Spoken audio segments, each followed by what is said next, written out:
ছোটবেলায় যেভাবে পড়তাম ভার্সেস বড়বেলায় যেভাবে পড়ি। ছোটবেলা।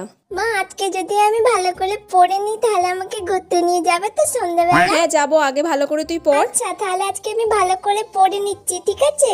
A for apple, B for ball, C for cat, D for dog, M for moon, M for moon, M for moon. কি রে, কি পড়ছিস তুই? হ্যাঁ মা পড়ছি।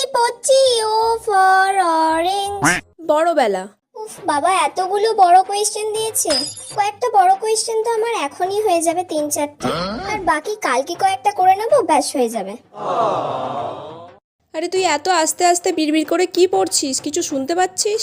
আরে আস্তে আস্তে পড়লেই ভালো করে পড়া মুখস্থ হয়, আমার ওরকম জোরে জোরে পড়লে পড়া মুখস্থ হয় না। ব্যাস অনেকক্ষণ পড়ে নিয়েছি, এবার একটু ফোনটা নিয়ে ঘাঁটি। ফোনটাও ভাববে আমি ওকে ছাড়া এতক্ষণ আছি কি করে।